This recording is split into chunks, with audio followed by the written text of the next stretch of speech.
নতুন আইফোন বা iPhone mobile সম্পর্কিত ভালো ও মন্দ দিকগুলো সহজভাবে ব্যাখ্যা করে দিলাম, যাতে আপনি সিদ্ধান্ত নিতে পারেন এটা আপনার জন্য ঠিক কিনা।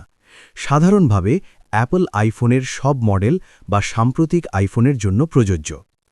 আইফোনের ভালো দিক: ১. মসৃণ এবং নিরাপদ সফটওয়্যার বা iOS। আইফোনের অপারেটিং সিস্টেম iOS খুবই দ্রুত, নিরাপদ ও ব্যবহার সহজ। নিয়মিত আপডেট পাওয়া যায়, পুরনো ডিভাইসেও বছরগুলো ধরে। ভাইরাস বা ম্যালওয়্যারের ঝুঁকি কম। স্বল্প টেকনিশিয়ান জটিলতা হলে একদম উপকারী। ২. চমৎকার ক্যামেরা কোয়ালিটি। অ্যাপেলের ক্যামেরা সফটওয়্যার খুব উন্নত। রিয়েল টাইম ইমেজ প্রসেসিং করে সুন্দর ছবি বা ভিডিও করে। রাতের ছবি, পোর্ট্রেট মোড, ভিডিও স্টেবিলাইজেশন অনেক ভালো। ক্যামেরা প্রেমীদের কাছে এগুলো অন্যতম প্রধান সুবিধা। ৩. নিরাপত্তা ও প্রাইভেসি ভালো। অ্যাপেলের গোপনীয়তা নীতিমালা শক্ত। অ্যাপের পারমিশনস কন্ট্রোল সহজ। ফেস আইডির মতো উন্নত বায়োমেট্রিক সিকিউরিটি। প্রাইভেসি সচেতন ব্যবহারকারীদের কাছে উপযোগী।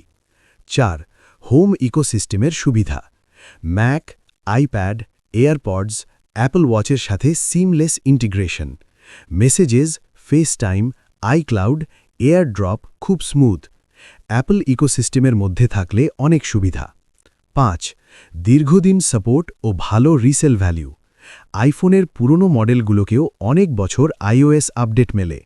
বিক্রেতা বাজারে আইফোনের দাম অন্য অ্যান্ড্রয়েডের তুলনায় বেশ টেকসই। মন্দ দিক: ১. দাম তুলনামূলক বেশি। আইফোনের দাম সাধারণ অ্যান্ড্রয়েড ফোনের তুলনায় অনেক